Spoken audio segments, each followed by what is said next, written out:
तो ये बात है उस जमाने की जब शिनचैन सबका फेवरेट हुआ करता था। पर आज के जमाने में शिनचैन से बड़ा हॉरर कार्टून कोई नहीं है।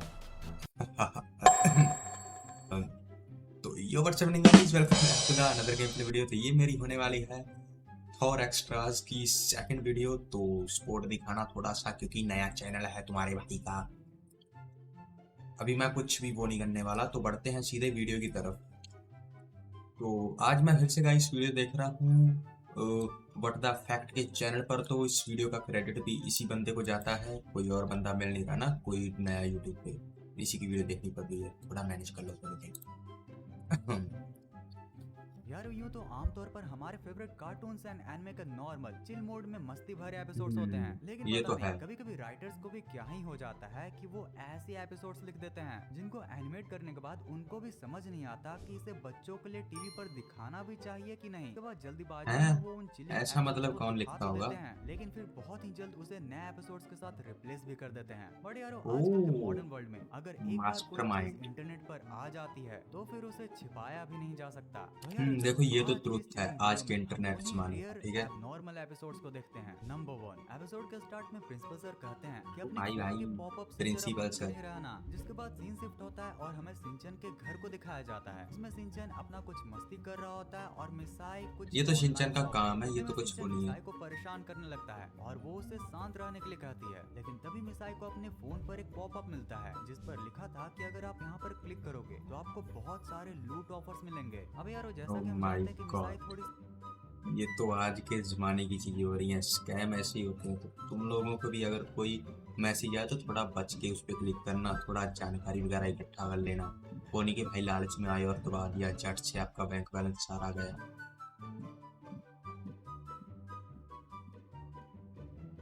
शॉपिंग फ्रीक है, इसलिए वो वहाँ पर क्लिक कर देते हैं। क्लिक करते ही एक और पॉपअप आ जाता है, कांग्रेचुलेशंस आप अपने प्राइजेस जीत चुके हो। उसके बाद अचानक से मिसाई का फोन लाल हो जाता है। मिसाई कहती है कि ओह, मैं कौन से फालतू स्कैम में पड़ गई। जिसके बाद जब वो अपने दूसरे काम से कहीं पर जाती है तो फोन के अंदर से एक अजीब सी लड़की आके कहती है यहाँ पर क्लिक करते ही आपको अपने प्राइजेस मिल जाएंगे। उसके बाद मिसाई सिंचन को मना करते हैं वहाँ पर क्लिक करने से, लेकिन तब तक सिंचन का हाथ गलती से उसी पॉपअप पर पड़ जाता है। मिसाई घबरा जाती है, लेकिन उसके कुछ बोलने से पहले ही जैसे वो बेहोश हो गई। जब आंखें खुलती हैं तब उसको चारों तरफ सिर्फ लाल कलर का अजीब सा दुनिया दिख रहा था। उसे कुछ भी समझ नहीं आ रहा था कि वो यहाँ पर कैसे पहुँच गई। तभी कुछ देर आगे चलते चलते उसे एक स्क्रीन दिखती है जिसमें देखकर मिसाई को फाइनली पता चलता है कि वो तो अब अपने फोन के अंदर कैद हो चुकी है। बाहर सिंचन अपने चौक माय गॉड, ये कितना हॉरर होगा तुम लोग खुद सोच सकते हो।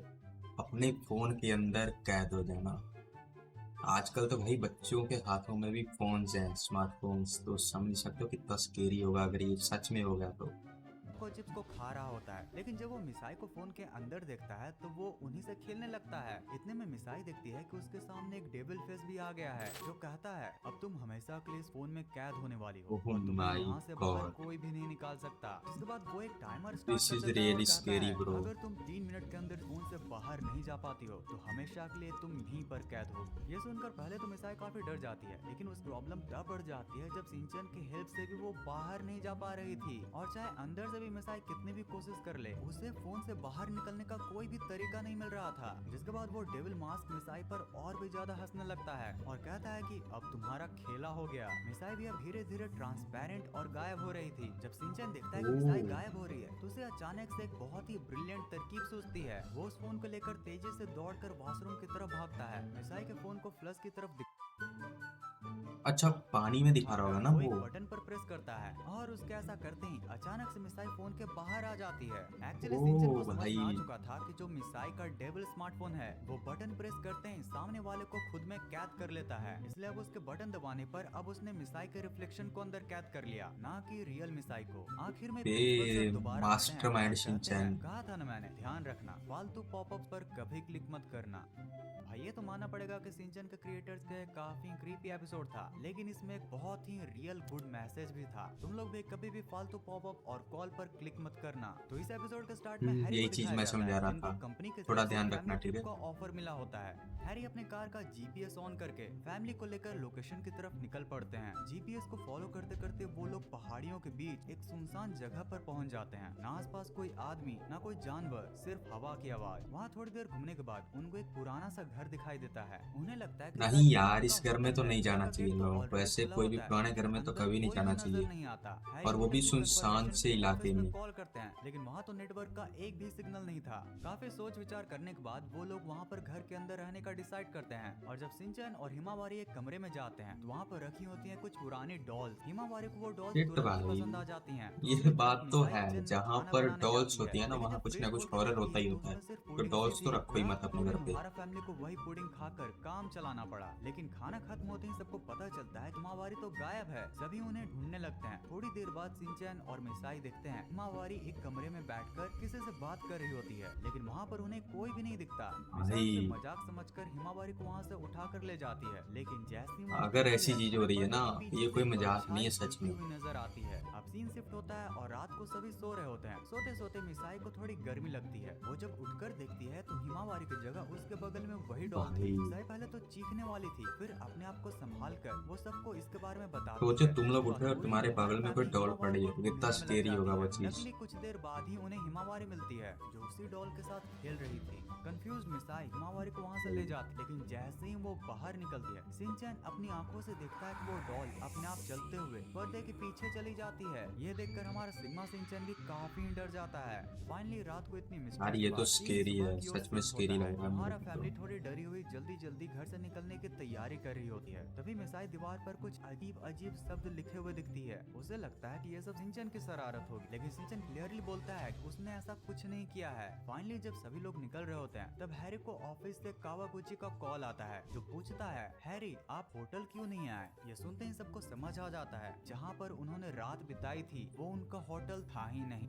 तो इस एपिसोड के स्टार्ट में हमें नैनी एक बहुत ही अजीब सी वो दुनिया तीसरा में एपिसोड आ खड़ी चुका है दिखाई अभी। देती है, जहाँ पर दूर दूर तक सिर्फ धुंध और खामोशी होती है। तभी उसे कहीं से एक हल्की सी आवाज सुनाई देती है। नैनी उस आवाज का पीछा करती है, लेकिन आसपास कोई भी नहीं होता। धीरे धीरे अब वो आवाज तेज होने लगती ये है। रियल तो नहीं और होगा, अचानक उसका कुछ उसके तो सामने सपना एक होगा बड़ा ना। सा रैबिट आ जाता है। ये नैनी का ही रैबिट होता है, लेकिन साइज में बहुत बड़ा और खतरनाक। वो भागने की कोशिश करती है, लेकिन रैबिट नैनी के हाथ को पकड़कर उसकी मुट्ठी बंद करके खुद को मारने के लिए कहता है, मुझे मारो मुझे मारो। वो बार बार यही कह रहा था। डर के मारे नैनी भी उसे जोर का पंच मारती है और उसी वक्त उसकी आंखें खुल जाती है। ये सब सिर्फ एक सपना होता है, लेकिन नैनी को अचानक याद आता पर है कि इतने आज डरावने स्कूल सपने का कौन फुल डे देखता है है। यार। इसलिए वो जल्दी ही रेडी हो जाती है और जल्दी से स्कूल पहुंचती है, लेकिन पूरा ही स्कूल खाली होता है। उसे लगता है कि शायद वो बहुत ही जल्दी आ गई। वो जब स्कूल के पूल के पानी की तरफ देखती है तब हमें अपनी स्क्रीन पर एक रैबिट की परछाई दिखाई देती है। Oh इसे my नैनी नहीं देख God। पा रही थी। तभी सिंचन भी अपनी मॉम के साथ वहाँ पर गेट पर आता है और याद करता है कि आज तो फुल डे है ही नहीं, आज तो छुट्टी है। ये सुनकर उसकी मॉम उसे डांट कर वहाँ से घर ले जाती है। नैनी को भी पता चलता है कि वो भी गलत दिन पर आ गई। उसे धीरे धीरे बहुत ज्यादा गुस्सा आ रहा था, इसलिए गुस्से में वो साइड में जाकर अपने बैग से उसी रैबिट टॉय को निकालती है और उसको पंचे से पीटने लगती ये है। अगर रात को लेकिन ऐसा उसी सपना वक्त देखा वो और रैबिट फिर से सुबह वही अचानक से चीज कर हिलने रहे हो ना, लगता है। ये उसकी तो भाई आंखें सच लाल में हो जाती स्केरी है, है ऐसा और नहीं वो करना चाहिए। जिंदा हो जाता है।